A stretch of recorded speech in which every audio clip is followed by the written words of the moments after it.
Bonjour, bonjour à tous, j'espère que vous allez bien. Moi aussi je vais bien, je suis Jessica et aujourd'hui j'aimerais parler de l'adoration, l'adoration qui attire Dieu, de l'adoration qui pousse le Seigneur d'agir, de l'adoration qui touche le cœur de Dieu et qui lui pousse à venir intervenir dans ta vie.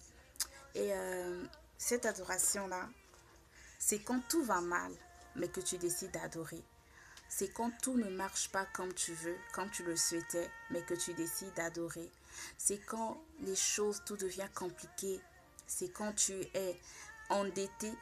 C'est quand tu as des problèmes, peut-être avec ton mari, dans ton foyer. C'est peut-être quand tout va mal que tu décides d'adorer. Tu dis, Seigneur, je décide de t'adorer. Que tu refuses de te morfondre sur le lit en train de pleurer, en train de te plaindre, non. C'est quand tu dis, Seigneur, je veux t'adorer. C'est quand tu adores Dieu malgré que ça ne va pas. C'est quand tu adores Dieu malgré que ça ne va pas. C'est ça, un sacrifice de louange. L'adoration, c'est un sacrifice. C'est un sacrifice. C'est quand tu décides, tu dis, Seigneur, ça ne va pas, c'est vrai. Tu dis, Seigneur, regarde ce qu'on m'a dit. Regarde, c'est vrai. Mais moi, je veux t'adorer. Et c'est quand tu adores Dieu. Et c'est cette adoration qui touche le cœur de Dieu et qui attire, qui fait à ce que Dieu vienne intervenir dans ta vie. Au lieu de pleurer, au lieu de te morfondre sur ton lit, au lieu de te plaindre, ma sœur adore. Au lieu de mal parler, mon frère adore. Adore le Seigneur parce que Dieu, il sait toutes choses. Adore-le, adore-le, adore-le. Fais ce sacrifice, choisis d'adorer au lieu de pleurer. Choisis d'adorer. Il faut que ta tristesse se transforme en chant d'adoration. Il faut que ta tristesse se transforme en adoration où tu dis, Seigneur, moi je veux pas, c'est vrai que ça me fait mal, mais je t'adore. Je sais que tu es bon pour moi. C'est l'adoration véritable. C'est quand tu passes par des zones d'ombre, par l'obscurité, mais que tu dis, Seigneur, je te fais confiance. Tu dis, Seigneur, je t'aime. Tu dis, Seigneur, tu es bon pour moi. Tu es bon pour moi. Tu es bon pour moi. Et quand Dieu voit ça, c'est ce qui active, ce qui pousse Dieu à agir dans ta vie. C'est le moment maintenant, ma sœur, de te lever. De te lever, de ne pas mettre tes problèmes en haut, de ne pas prioriser tes problèmes. Non, mais de tout laisser entre les mains de Dieu. Et tout simplement dire, Père, je suis ta fille, tu es bon pour moi. Tu es bon pour moi. Tu es bon pour moi, Seigneur. Je t'aime, je t'adore, tu es bon pour moi. Et Miles Monroe disait, au Moyen-Âge, il y avait, quand le roi faisait son entrée, quand il entrait quelque part, les hommes, les gens, ceux du village, tout ça l'adorait. Ça veut dire qu'on l'exaltait. On disait, ô roi, vis éternellement. Ô roi, tu es bon. Ô roi, tout ça, de bonnes paroles, de belles paroles. On élevait de belles paroles pour le roi. Quand le roi venait quelque part, franchement, c'est tout le monde qui devenait comme fou, comme folle. C'est tout le monde qui, oh roi, vis éternellement, roi, tu es bon. Roi, tu les écrases, tu écrases tous tes ennemis. Roi, ceci. Et ils élevaient leur voix. Et qu'est-ce que le roi faisait à ce moment-là? Le roi remarquait dans la foule ces personnes-là qui adoraient, ces personnes-là qui lui disaient de bonnes paroles, ces personnes-là qui étaient comme fous pour lui, ces personnes-là qui étaient, on dirait, qui en faisaient trop en fait. Le roi voyait ces personnes et qu'est-ce que le roi faisait? Ces personnes étaient exonérées, ces personnes ne payaient plus leur impôt. Ces personnes-là, soit n'étaient plus, ceux qui étaient endettés, on annulait les dettes. Ces personnes-là, on les donnait des maisons. Ces personnes-là, on les graciait par le roi. Pourquoi? Parce que ces personnes-là adoraient le roi. Parce que ces personnes-là faisaient un peu plus. Parce que ces personnes-là exaltaient ce roi.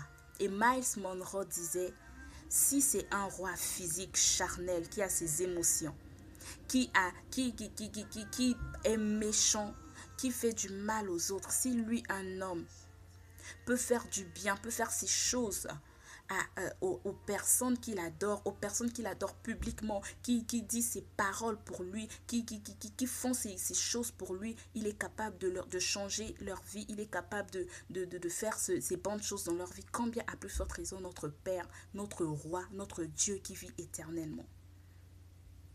Combien à plus forte raison notre Père, notre Dieu qui vit éternellement. Le Roi des rois. Écoute ma sœur, rien n'est impossible à Dieu. Rien n'est trop compliqué pour Dieu, non. C'est le moment maintenant de ne plus te morfondre, mais d'adorer le Roi des rois. Tu dis, Père, je t'adore. C'est le moment de dire, Seigneur, mon cœur est à toi. Je me donne à toi. Tu es tout pour moi. Tu es ma vie. Tu es plus précieux que l'or et l'argent. Tu es plus précieux, Seigneur. Tu es plus grand que ce que mes yeux peuvent voir. Tu es plus grand que ce que mes yeux peuvent voir, Seigneur. Tu es bon et tu es très bon pour moi, Seigneur. Je t'aime, je t'adore, Seigneur. C'est là. Quand Dieu voit ça, tu vas dire, ah, ma fille m'adore alors qu'elle n'a même pas de raison de m'adorer. C'est là où Dieu intervient. Quand Dieu voit, ah, ma fille, malgré les moments difficiles, malgré les dettes qu'elle a, dans ta carte, il n'y a plus rien, tu es même à moins. Tu es au rouge dans ta carte bancaire, mais tu adores Dieu. Tu es endetté, mais tu adores Dieu. Rien ne va dans ton mariage, dans ton foyer, mais tu adores Dieu. Dans tes relations, ça ne fonctionne pas, mais tu choisis d'adorer. C'est là où Dieu se lève, il intervient. Dans tes études, c'est là où Dieu vient, il intervient. Non, ne sois plus triste. Non, ne sois plus triste. C'est le moment de ne plus être triste, ne plus te plaindre. Non, Dieu, regarde, Dieu, non. C'est le moment d'adorer. D'adorer et d'adorer. Parce que quand Dieu verra cette adoration, ce sacrifice, je te dis que Dieu interviendra dans ta vie. C'est là où même tu vas dire, oh, non, cette fille-là, même, cet enfant-là, même, c'est là où Dieu intervient. Dieu dit à ses anges, allez me dire qu'est-ce que cette personne, qu'est-ce qu'elle veut. Des fois, tu n'as même pas besoin de parler, tu n'as même pas besoin de dire, Seigneur, regarde ce qui va pas. Non, juste à adorer, Dieu vient, il intervient. Juste à adorer, Dieu vient, il règle tous tes problèmes. Il règle tous tes problèmes. Il te donne des stratégies pour sortir de tes dettes. Il te donne des stratégies, comment tu vas faire. Des fois, tu cherchais ta destinée. Quelle est ma destinée? Il te donne, il te parle. Il te parle par des songes, par des visions, par sa parole. Il t'éclaircit. Il t'éclaircit il t'éclaire. Il te montre le chemin que tu dois suivre. Il te montre la voie. Pourquoi? Parce que tu as choisi d'adorer. Parce que tu as choisi de te livrer. Parce que tu as choisi, malgré les situations, les circonstances qui se passent, tu as choisi d'élever ta voix. Tu as choisi d'élever tes mains. Tu as choisi de t'abandonner et d'adorer et de faire confiance à Dieu. C'est ce que Dieu veut pour nous. C'est ce que Dieu veut pour toi, ma soeur, toi qui passes par des moments difficiles. C'est ce que Dieu veut pour toi, toi mon frère qui passe par des moments compliqués. Écoute. Adore. Écoute. Adore. Adore seulement. Adore seulement. Oublie tes problèmes. Oublie tes problèmes. Oublie tes problèmes. Mais maintenant, décide d'adorer, de mettre Dieu en premier. De mettre Dieu en premier. Que Dieu soit la priorité dans ton cœur. Ne laisse pas les choses secondaires devenir prioritaires dans ta vie et la priorité devenir secondaire. Non. Il faut que tu décides d'adorer, que tu choisisses d'adorer. Il faut que tu choisisses d'adorer. Alléluia, alléluia. Et c'est un peu ce que j'aimerais dire. C'est ce que je voulais vous dire. Voilà. C'est quand tu adores Dieu alors qu'il n'y a pas de raison d'adorer en fait. Tout est noir, tout est sombre, tout ne va pas comme tu veux, tout ne va vraiment pas. Mais quand tu adores, tu dis Seigneur, je t'adore. Tu dis Seigneur, je t'adore, je ne comprends pas ce qui se passe. Mais je t'adore, je te fais confiance, tu es mon Père. Et tu as des projets merveilleux pour ma vie. Tu as des projets de paix, de bonheur pour moi, Seigneur. Pour m'assurer, pour me donner de l'avenir et de l'espérance. Seigneur, je ne comprends pas ce qui se passe.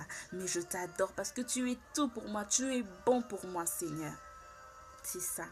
Et j'espère vraiment, vraiment que ce message vous parlera. Et j'espère vraiment qu'au lieu de fixer vos yeux sur vos problèmes, sur ce qui ne va pas, sur ce qui ne marche pas, vous décidez maintenant, à partir d'aujourd'hui, de regarder à Dieu, de regarder à celui qui vit éternellement, à regarder à celui qui est capable de changer la situation dans laquelle tu te trouves.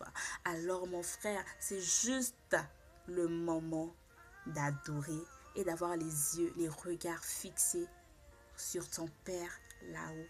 Ton Père qui ne va pas te laisser, ton Père qui ne va pas t'abandonner. Alléluia, sois béni dans le nom de Jésus-Christ. Et excusez-moi pour la qualité de la vidéo, franchement, en tout cas. Bon, que Dieu vous bénisse, je vous aime très fort. Et surtout, n'oublie pas, adore.